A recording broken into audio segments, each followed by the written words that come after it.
자, 우리 구직자 여러분들 비타민이 좀 부족하시죠? 비타민을 제가 듬뿍 드리겠습니다. 취업 비타민 시간입니다. 네, 오늘 비타민 전해주실 두 분의 전문가 모십니다. 인사피아연구소의 윤호상 대표, 그리고 열정교육 컨설팅의 조은우 실장입니다. 어서 오세요. 네, 어서 오세요. 반갑습니다. 네, 반갑습니다. 네, 특히 이제 그 터키를 비롯해서 유럽 공연을 마치고 방금 돌아오셨죠? 네. 조은우 시장님 너무 오랜만이에요. 아, 오랜만이에요. 네, 반갑습니다. 반가워요. 네, 네. 뭐 방송이긴 하지만 그 갔다 온 얘기 조금만 해주세요. 네. 느낌이 어땠는지만. 제가 일단은 그 지중해 따뜻한 햇살 속에서 있다가 한국 오니까 너무 춥더라고요. 근데 그것처럼 한국은 취업 스트레스가 정말 심하잖아요. 근데 네. 터키를 가서 봤더니 거기는 취업 스트레스라는 걸 전혀 느끼질 못했어요. 그래요? 왜 그럴까 하고 생각해 봤더니 거기 가서 제가 만났던 버스 안에 남자 차장이 있습니다. 이렇게 네. 음료도 서비스해주고 하는 그런 차장이 있거든요.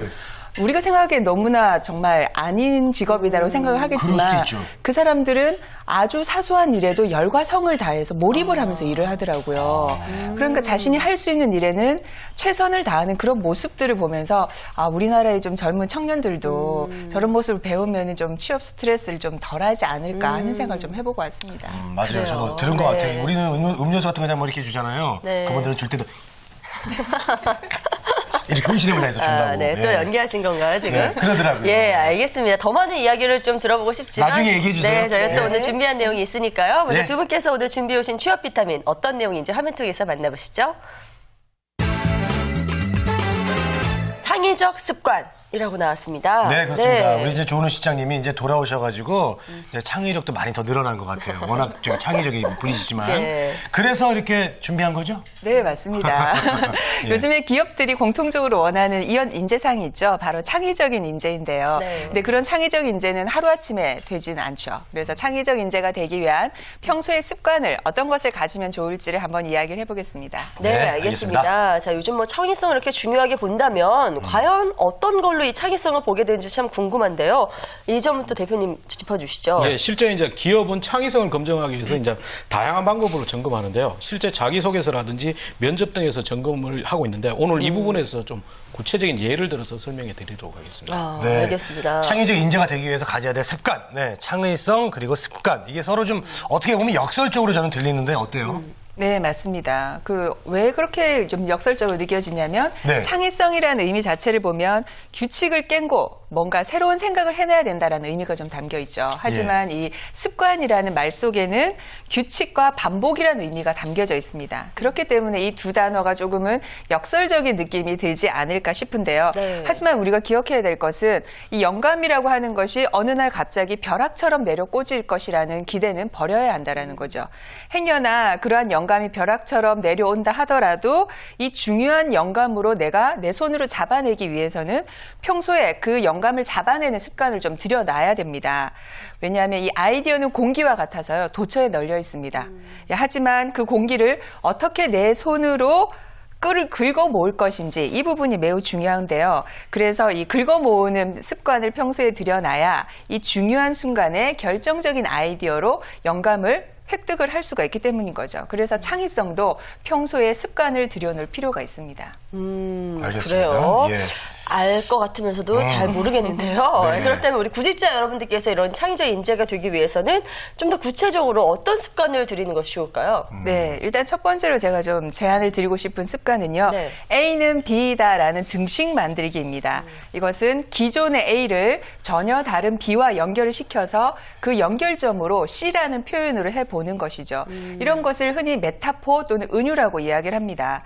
예를 들면 우리 이런 표현 많이 쓰잖아요. 삶은 땡땡이다. 뭐 취업은 땡땡이다와 같이 또 다른 사물로 표현하는 법을 많이 하죠.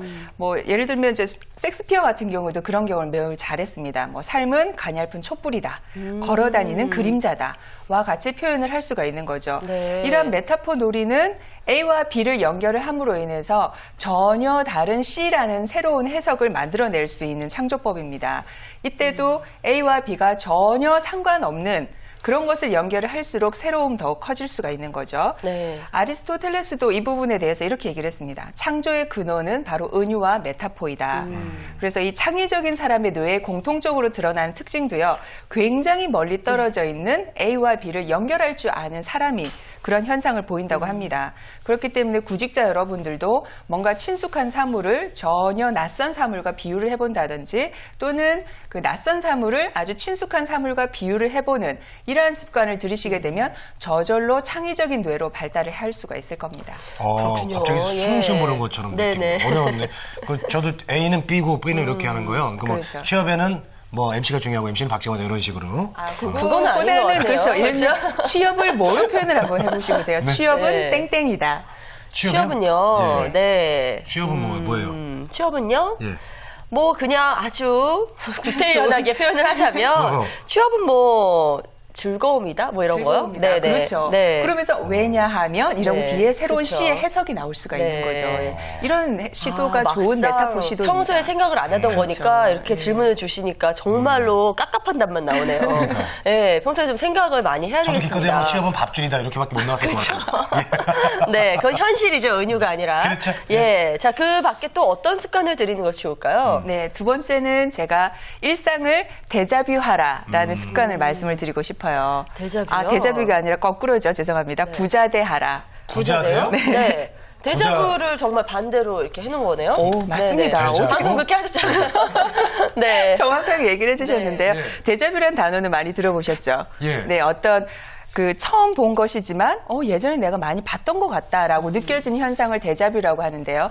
그 데자뷰를 거꾸로 만든 조어가 바로 부자대입니다. 네. 즉 이 말은 늘 접하는 익숙한 상황이지만 마치 처음 본 것처럼 느껴지는 현상, 이것을 의미를 하죠. 한마디로 낯설게 보기라고 생각하시면 되겠습니다. 즉 이 새로운 혁신적인 아이디어는요. 일상적으로 접하는 익숙한 상황을 마치 어린아이가 세상을 처음 보는 것처럼 바라봤을 때 도출되는 경우가 매우 많습니다. 뭐 예를 들면 어떤 외국의 모 기업은 어린아이들이 놀이터에서 뛰어노는 일상적인 모습을 처음 보는 것처럼 유심히 관찰을 해서 짜먹는 요구르트 아시죠? 이것을 개발을 해내게 됐거든요. 그래서 세계적인 대박 그 신상품이 되었었죠. 그래서 우리 구직자 여러분들도 여러분들이 접하는 그 소소한 일상을 처음 보는 것처럼 관찰을 하시게 되면 기존의 것을 고정관념을 깨고 새로운 것으로 만들어낼 수 있는 이 창의적인 기회 제공의 습관이 되어질 겁니다. 네. 알겠습니다. 자. 그렇게 하면 부자 돼요. 맞아요. 부자. 네, 부자대의 방법을 지금 또 알려주셨고요. 예, 또 마지막으로 네. 또 뭐 또 추천할 어떤 습관적인 거 뭐가 있을까요? 예, 마지막 습관은요, 바로 적어라입니다. 적어라. 적어라. 혹시 적자생존이라는 말 들어보셨어요? 아, 여기 이 프로그램 하니까 적자 생존이 정말 다른 의미더라고요. 그렇죠. 적어야 산다. 맞습니다. 네. 적는 자가 생존한다라는 네네. 의미거든요. 예. 즉 기록이 기억을 지배하기 때문에 이 창의적인 습관의 가장 중요한 부분이 아마도 기록이지 않을까 싶습니다. 네. 그래서 여러분들이 길에서 본 장면이건 아니면 책에서 또는 잡지에서 읽었던 어떤 문구들, 심지어 TV 속에 연예인들이 했던 농담, 그리고 밥을 먹다가 문득 든 생각, 심지어 잠을 자다가 깨었는데 전날 꾼 정말 놀라운 꿈이다 와 같이 여러분들이 생각하기에 좀 새롭다 싶은 것들을 꼭 한번 기록을 해두시기 바랍니다. 네. 특히나 창의적인 인물들은요, 자신만의 노트를 가지고 있거든요. 그래서 구직자 여러분들도 여러분만의 보물 노트를 지니시게 되면 면접이든 아니면 토론이든 중요한 순간에 꼭 쓰실 수가 있을 겁니다. 네, 네. 알겠습니다. 잘못 적으면 데스노트 되니까 본물노트가 꼭 되기 바라겠습니다. 자, 요거는 이제 취업이랑 좀 연결을 시켜볼게요. 네. 자기소개에서 창의성이 있나 없나 이렇게 검증한다면서요? 네, 실제 이제 창의성은 이 지원서나 이력서에서 볼 수가 없기 때문에 자기소개서로 검증을 하는데요. 네. 실제 뭐 SK그룹에서는 기존과 다른 방식을 시도해서 개선했던 경험, 그다음에 유한킴벌리는 창의성을 발휘했던 경험, 그다음에 NC소프트는 현재를 만족하지 않고 끊임없이 개성했던 경험, 그다음에 신한은행은 창의적인 접근으로 시도해서 어려운 문제를 해결했던 경험 등으로 직접적으로 창의성에 대해서 창의적인 아이디어에 대해서 경험을 적게 하고 있습니다. 네. 또한 이런 회사 이외에도 이제 LG전자나 현대자동차의 경우는 성공 또는 성취 경험이라고 해가지고 이 부분 부분에서 창의성을 검증하고 있는 상태입니다. 그렇군요. 자, 이런 질문들은 참 답변하기는 쉽지 않을 것 같은데요. 그럼 구직자 입장에서는 어떻게 답변하는 것이 좋을까요? 출발점은 창의성이 무조건 공모전에 수상했다든지 기존에와 굉장히 뛰어난 기술력으로 완성했다든지 이렇게 너무 높은 수준이라는 걸 생각은 버리시는 게 좋습니다. 네. 실제 작은 경험도 전혀 관계가 없기 때문에 자신만의 창의적인 아이디어로 찾는 것이 그 출발점이 되고요. 네. 일단 기존에 반복했던 방식, 그다음에 누구나 할 수 있는 방식이 아니고 본인만의 독특한 방식에 집중하시면 됩니다. 예를 들어 이제 기존에 체육대회를 했는데 남성 중심의 구기 종목으로 위구조가 됐기 때문에 여성들이 참석이 저조했기 때문에 오히려 여성이 좋아하는 포켓볼이나 볼링 등의 실내 종목, 그다음에 고무줄이나 공기 같은 다양한 종목을 개최해서 많이 참석시켰다는 게 오히려 긍정적인 평가를 줄 수 있고요. 근데 다만 이제 창의적인 아이디어만 살짝 제시한다면 오히려 기업에서 요구하는 부분에서는 조금 부족해 보이기 때문에 아이디어 이외에도 추가적으로 노력했던 것들을 같이 적어주십니다. 예를 들어서 뭐 기존 축제에서 주막 형식이 아니고 커피숍 형식으로 바꿨다고만 기술한다면 아무런 의미가 없기 때문에 이 운영 방식을 바꾸고 추가적으로 어떤 노력을 추가적으로 더했고 고객들과 어떤 커뮤니케이션을 더했다는 것을 함께 적어주시는 게 좋습니다. 그렇군요. 본인 경험 외에 근데 이제 회사랑 연관되는 또 창의성을 묻는다면서요. 네, 실제 이제 앞에서 드린 자기소개서 항목보다 조금 더 어려운 항목들이 신한은행은 요 최근 트렌드에 맞춰서 신한 스타일이 무엇이고 신한 스타일을 개선 발전할 수 있는 아이디어를 내라. 그리고 우리은행과 시중은행의 지점과 우수한 점, 개선한 점을 적어라. 홈플러스는 지역 협력업체와 상생하여서 착한 기업으로 성장할 수 있는 전략을 내라. 그리고 KB국민은도 마찬가지로 지역 KB국민의 시장 우위를 확보하기 위해서 나갈 방향을 제시하라 등의 구체적인 개선 방안을 요구하는 게 있습니다. 이 부분들은 대부분이 고객을 직접 응대하는 B2C 기업에서 대부분 반복되고요.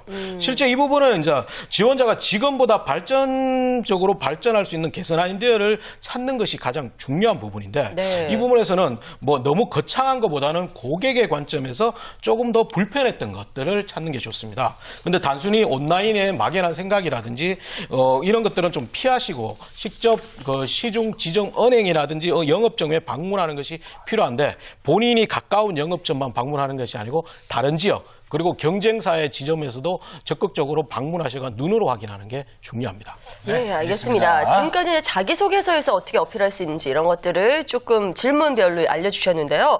그 외에 자기소개서 외에 이런 창의성을 검증하는 방법들이 또 있나요, 회사에서? 실제 자기소개서 이외에도 이제 인적성 검사의 적성 검사에서 창의성을 확인하는 경우가 있습니다. 네. 실제 SK그룹의 SK 종합 적성 검사를 비롯해서 여러 회사의 기업에서 창의성 테스트라는 부분이 있는데 이 부분은 하나의 임의의 사진을 주고 그 사진에 대한 용도를 다양하게 적으라는 부분이 있습니다. 이 부분은 고민하지 않으시고 생각나시는 대로 무조건 많이 적으시는 게 유리한 방법이고요. 그다음에 다음에는 면접에서는 실제 프레젠테이션 면접이 개념을 설명하는 형태에서 이제 기업에서 실제 문제를 해결하는 형태로 바뀌었습니다. 네. 뭐 예를 들어서 신세계 백화점에서는 일본인 관광객을 대상으로 매출을 올릴 방안이라든지 SK CNC에는 사업 다각화를 할 수 있는 전략을 내라고 이런 좀 구체적인 부분인데 이 부분은 실제 기존 직원이나 기획 팀원조차도 풀기 힘든 부분입니다. 그렇죠. 이 질문에서는 이제 아주 기발한 창의성을 찾는다고 다양한 고민을 하는 경우가 있는데 오히려 이 창의적인 아이디어만 강조하다 보면 지원자들이 현실성이 없는 실천 가능성이 없는 식상한 대안을 제시하는 경우가 많습니다. 그렇기 때문에 항상 실천 가능한 범위 내에서 창의성을 찾으시는 게 좋고요.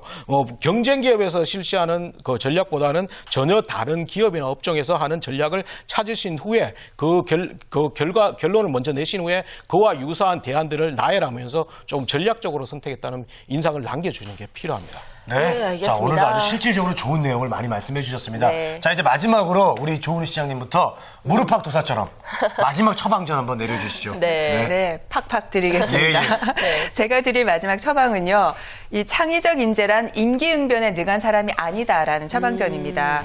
왜냐하면 간혹 이제 입사 면접이나 토론 때 임기응변을 발휘해서 눈에 띄는 것이 창의성을 발휘하는 것이다라고 오해하시는 분들이 있는 것 같더라고요. 하지만 이러한 임기응변이 기업 기업의 현장에서 문제 해결로 이어지는 경우는 극히 드물다고 보시면 되겠습니다. 그래서 여러분들이 진정한 창의적 인재가 되기 위해서는요, 평소 습관을 통해서 여러분만의 창의성의 창고를 가득 채워야 됩니다. 그 창고에서 꺼내 쓰는 임기응변이 진정한 창의성이라는 점을 꼭 기억해 주시길 바라겠습니다. 네, 알겠습니다. 소장님.